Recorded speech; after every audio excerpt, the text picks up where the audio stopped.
Hello friends, அனைவருக்கும் வணக்கம். அனைவரையும் அமிர்தா நாட்டுக்கோழி பண்ணை யூடியூப் சேனலுக்கு அன்போடு வரவேற்கிறேன்.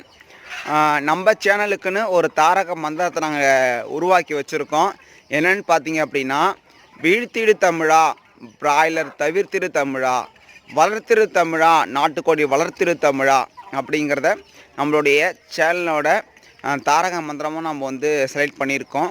ஏன் அப்படின்னா, நம்ம தமிழர்களுடைய ஆரோக்கியம், உடல் நலம், அறிவு எல்லாமே நம்ம இயற்கையை ஒட்டியே வாழ்ந்ததுனால ரொம்ப மேம்பட்டு நின்றுட்டு இருந்தோம். அதனால் அதை அழிக்கிற வண்ணமாக தான் இந்த பிராய்லர்லாம் நம்மளுடைய கலாச்சாரம் எல்லாத்தையும், உணவு முறை எல்லாத்தையும் மாற்றி இப்போதைக்கு நம்ம அவல நிலைக்கு தள்ளப்பட்டிருக்கோங்கிறது தான் உண்மை. ஸோ அதனால தான் நாங்கள் திரும்ப இந்த தாரக மந்திரத்தை எடுத்திருக்கோம்.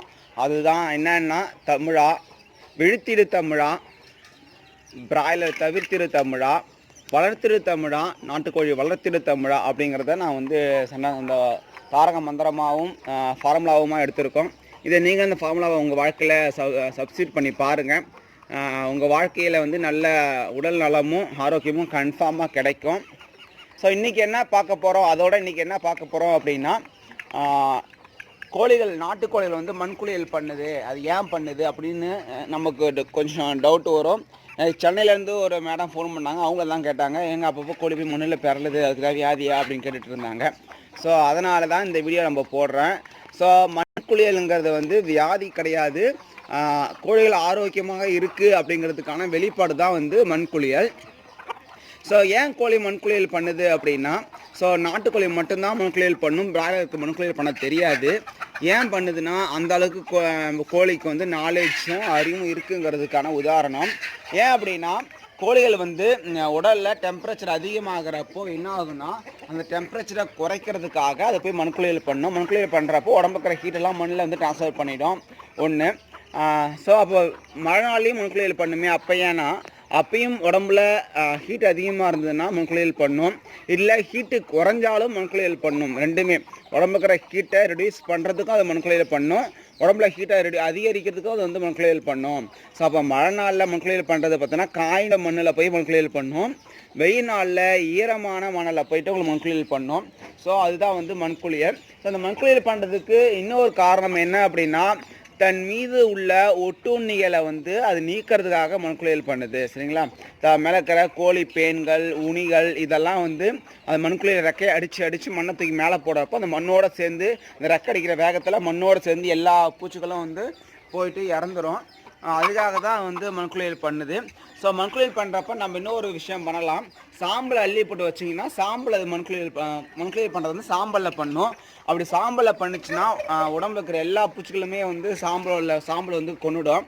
இப்போ நீங்கள் அவரை செடி, அவரை கொடியெலாம் போட்டிருந்தாங்கன்னா பழைய காலத்தில் பார்த்துருப்பீங்க, பாட்டிங்கெல்லாம் அந்த பனி நேரத்தில் சாம்பலை தூவி விடுவாங்க. பூச்சி மருந்துகள், களைக்கொல்லிகள் இதெல்லாம் கெமிக்கல்ஸ்லாம் யூஸ் பண்ணாமல் சாம்பலே போட்டிருப்பாங்க. அந்த சாம்பல் தான் அங்கே பூச்சிகளையும் அந்த அவரைக்காயில் இருக்கிற அந்த ஒட்டுண்ணிகளையும் கொல்லும்.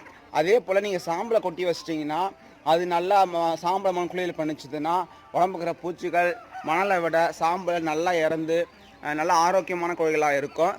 ஸோ நம்ம கோழிகள் இப்போ மண்குளியல் பண்ண போகிறவங்க தான் வீடியோ எடுத்து போட போகிறேன், பாருங்கள். இதுவரையே நம்ம சேனலை சப்ஸ்கிரைப் பண்ணிக்கோங்க, பக்கத்தில் பெல் பட்டனை ப்ரெஸ் பண்ணிக்கோங்க. வீடியோ பிடிச்சிருந்தால் லைக் பண்ணுங்கள், ஷேர் பண்ணுங்கள். ஸோ மண்குளியல் பண்ணுற வீடியோ அப்படியே உங்களுக்கு கோழி மண்குளியல் பண்ணுறதை நான் உங்களுக்கு எடுத்து போடுறேன், பாருங்கள். ஸோ பார்த்தீங்க அப்படின்னா, மண்குளியல் பண்ணுறதை பற்றி சொல்லியிருந்தேன்.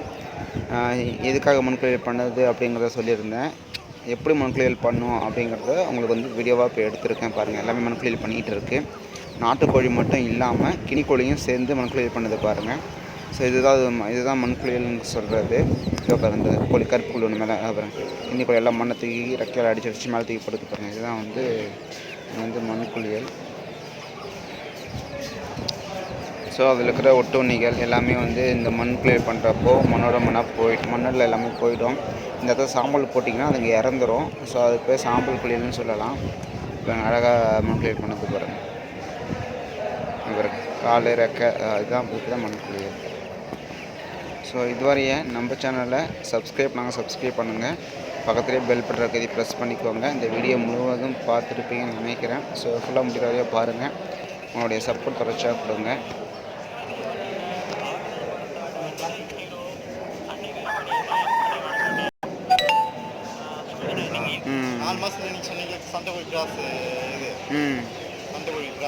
வெள்ளை கோழி இப்போ மண் கிளியர் பண்ணுறாங்க. ஒரு கோழி மண் கிளியர் பண்ண ஆரம்பிச்சதுன்னா எல்லா கோழியும் வந்து மண் கிளியர் பண்ண ஆரம்பிச்சிடும்.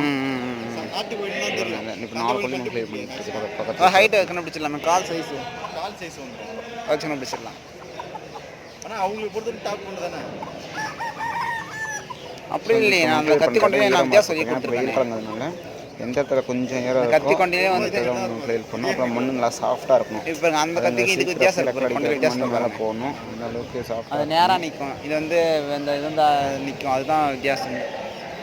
இந்த வயசான சேவலும் பாருங்கள், நமக்கு அது நேராக நிற்கும், தொங்காது, அதுதான் வித்தியாசமே. இப்போ அது வந்து தொங்க ஆரம்பிச்சிச்சு பாருங்க.